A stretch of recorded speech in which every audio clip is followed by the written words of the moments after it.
मेरा पति हवा पानी और धूप है। क्या हुआ? सहेलियों से मिलकर आई हो, फिर भी मुंह उतरा हुआ है। पति विवेक ने रानी से सवाल किया।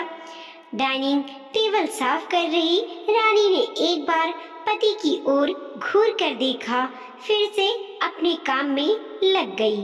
रात को फिर विवेक ने पूछा, रानी बताओगी भी? क्या बात है? क्या बताऊं और क्यों बताऊं? उसका कोई फर्क पड़ेगा क्या आप पर और हमारे हालात पर? और अब मैंने सोच लिया है कि किटी ग्रुप में जाना ही छोड़ दूंगी। बहुत बुरा लगता है मुझे जब किसी का पति उसे बड़ी कार से छोड़ने आता है। कोई बताती है कि ये डायमंड नेकलेस उसके बर्थडे पर उसके पति ने दी है। कोई अपने विदेश टूर की फोटोज दिखाती है तो कोई सबको इम्पोर्टेड चीजें गिफ्ट करती है और अपने पतियों की तारीफ के लंबे लंबे पुल बांधती रहती है। एक मेरे पास ही ना किसी को कुछ बताने का होता है ना ही दिखाने को। उस पर से आज रोमा ने अपने बर्थडे पार्टी पर इनवाइट कर लिया है। समझ में नहीं आता क्या जवाब दूं। रानी रुहासी होकर बोली, देखो रानी, मैं जानता हूँ कि मेरी आर्थिक स्थिति वैसी नहीं है कि मैं हर दूसरे दिन तुम्हें महंगे गिफ्ट दे पाऊँ और तुम्हारी सहेलियों के होड़ के लाइन में तुम्हें खड़ा कर पाऊँ। पर हाँ, मेरी हालात इतनी भी बुरी नहीं कि तुम्हारे छोटे बड़े अरमान पूरे ना कर पाऊँ। तुम जो चाहती हो बोलो, मैं पूरा करने की हर संभव कोशिश करूँगा। बड़ी बड़ी बातों से मन भरता है, पेट नहीं। पता नहीं पूरी जिंदगी यूं ही कट जाएगी, हर चीज के लिए तरसते तड़पते, या कभी बदलेगी भी। कहकर रानी ने अपना तकिया लगाया और मुंह घुमाकर सो गई। रानी एक निम्न मध्यम वर्गीय परिवार से थी। शादी भी वैसे ही परिवार में हुई, पर शुरू से ही उसे वैभव और चकाचौंध बहुत भाते थे, तो दोस्ती भी वो हमेशा अपने से ऊंचे लोगों से ही करती थी। इसका ये दुष्प्रभाव था कि उनको देखकर हमेशा उसके मन में हीन भावना चलती रहती और मन ही मन वो हमेशा परेशान रहती। हालांकि अपनी नियति को स्वीकार कर वो अपने आप को अपनी परिस्थितियों में एडजस्ट कर चुकी थी, पर जब अपनी सहेलियों से मिलकर आती तो 2-3 दिन उसका ये हैंगओवर रहता था, जिसके शिकार कभी पति तो कभी बच्चे होते रहते थे। अपनी ये परेशानियां जब वो माँ से बांटती तो वो कहती, रानी कभी मत भूलना कि दामाद जी का प्यार भले ही बंगला गाड़ी सोना चांदी तो नहीं, पर हाँ हवा धूप और पानी की तरह जरूर है, जो भले दिखता नहीं पर हमें हमेशा मिलता है और बिना शर्त के मिलता है। ना मिले तो तू जी नहीं पाएगी। माँ भी तो अपने दामाद की ही भक्त है। बेटी का दुख कहाँ दिखता है उसे।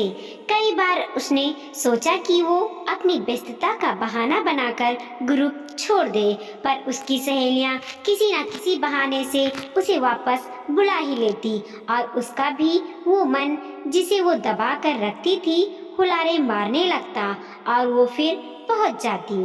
रानी, हम क्या सोच रहे थे, ग्रुप की मीटिंग 2 दिन से बढ़ाकर 4 दिन कर देते हैं। महीने में कम से कम हर हफ्ते हम सबका मिलना भी हो जाएगा।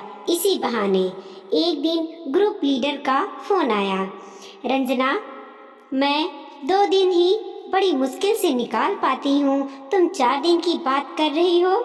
मुझे तो बख्श दो यार, वैसे भी अगले महीने से बच्चों की परीक्षाएं हैं तो उतना समय मुश्किल है मेरे लिए। रानी ने अपनी समस्या रखी। अच्छा, कल ही रोमा की बर्थडे पार्टी है ना, तुम आ रही हो ना? वहीं बात करेंगे। और सुनो, फैमिली पार्टी है तो सबको लेकर आना।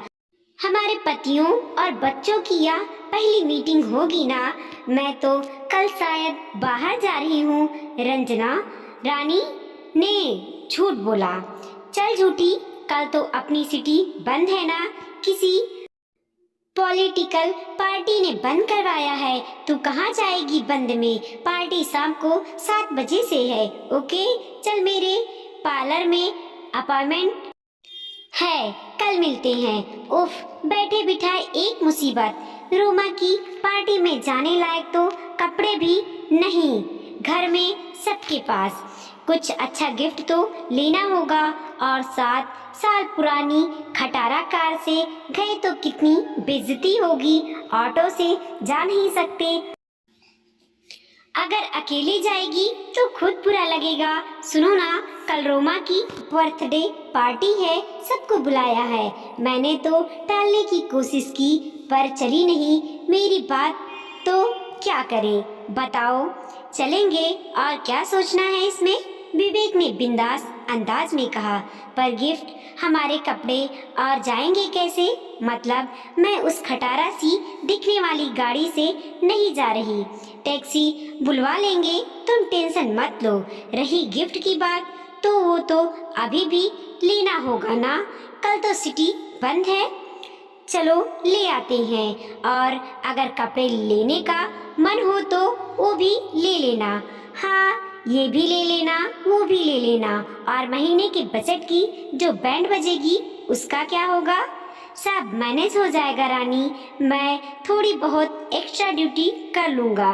तुम खुश हो जाओ, इससे बड़ी खुशी तो मुझे कुछ दिखती ही नहीं दुनिया में। मस्का मत मारो, कपड़े तो दिवाली वाले सबने एक ही बार ही डाला है, वही डाल लेंगे कल भी। पर गिफ्ट तो लाना होगा ना। चलिए, विवेक रानी को शहर के सबसे बड़े गिफ्ट शॉप पर ले गया।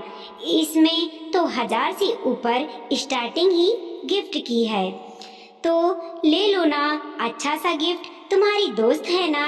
रानी सारे गिफ्ट उठा उठा कर देखने लगी। चुपके से उनकी प्राइस टैग भी देख लेती। रानी ने सोचा एक बार ऊपर वाले फ्लोर पर भी देख आए। सीढ़ियाँ चढ़ ही रही थी कि तभी ऊपर किसी के चिल्लाकर उतरने की आवाज आई। ये क्या नाटक लगा रखा है? पिछले 30 मिनट से अपने आंखें पीछे घुमा रही हो। कितने कॉल्स आ रहे हैं, मेरे लोग वेट कर रहे हैं।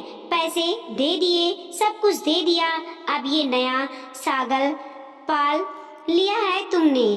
टाइम दो, टाइम दो। नहीं दे सकता मैं टाइम, क्योंकि मेरा हर मिनट कीमती है, और तुम्हें जो लेना हो लो, नहीं लेना हो मत लो। मैं जा रहा हूँ, जोर से कहता हुआ पति नीचे आ गया। अरे, पर जाकर वापस ड्राइवर को भेज देना, कहती हुई जो लेडीज पीछे आई उसे देखकर रानी चौंक उठी। ये तो सिप्रा है, उसकी ग्रुपमेट। नजर मिलते ही वो अचकचा उठी। वो दरअसल वो बिजनेसमैन है, बहुत बड़ा बिजनेस है ना इनका। मैं जबरदस्ती ले आई, इन्हें यहाँ बार बार फोन आ रहे थे, वो तो चिढ़ गए। कोई बात नहीं सिप्रा, पति पत्नी में ये सब तो चलता ही रहता है। रानी ने माहौल हल्का करने की कोशिश की। रानी, ये कैसा रहेगा? विवेक एक खूबसूरत सी शोपीस हाथ में उठाए रानी की तरफ आया, तो सिप्रा ने अभिवादन किया और विदा हो ली। रानी अक्सर एक दूसरे के मुंह से सुनती तो रहती थी कि उसका पति उसे वैल्यू नहीं देता, फलानी का पति उसके मायके वालों को नौकर समझता है, फलानी का पति देर रात तक लौटता है, महीने हो जाते हैं पत्नी का मुंह देखे, उसके बच्चे बिगड़ गए हैं तो किसी के बच्चे पढ़ने में फिसड्डी होते जाते हैं। पर रानी को लगता, अरे ये सब तो हाई क्लास के चोचले हैं। पति आखिर अपनी पत्नी और बच्चों का नहीं होगा तो किसका होगा? और थोड़ी व्यस्तता के बाद अगर अपार धन आ रहा है तो क्या जाता है? पर आज जो उसने अपनी आंखों से देखा तो उसकी आंखें सच में खुल गईं।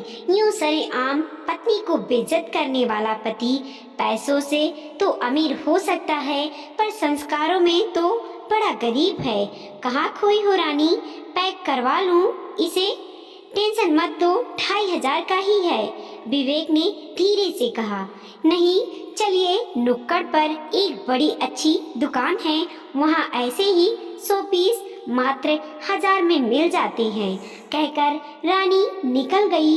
रानी, बड़े दिनों बाद मेरे साथ निकली हो, चलो ना तुम्हारी पसंद के किसी रेस्टोरेंट में कुछ खाते हैं। नहीं, मुझे तो वो खाना है, मोमोज की रेहड़ी की ओर इशारा करके बोली रानी। दोनों खा ही रहे थे कि बड़ी सी गाड़ी रुकी। ये तो रंजना की गाड़ी है, ड्राइवर अक्सर उसे छोड़ता है, तो क्या रंजना भी यहाँ मोमो खाती है? तभी उसने देखा गाड़ी से एक कम उम्र की लड़की निकली। गाड़ी खुली तो उसने रंजना के पति को उसमें बैठा हुआ देखा। फोटो देखी थी उसने रंजना के पति की। उसके बारे में सब बातें करती हैं कि उसके पति का अपनी सेक्रेटरी से ही अफेयर है। कहीं ये लड़की वही तो नहीं? हे भगवान, आंखें तो खोल ही दी, अब एक ही दिन में सब दिखाएगा क्या? बेचारी रंजना पार्लर में किसके लिए सजने संवरने गई है पता नहीं।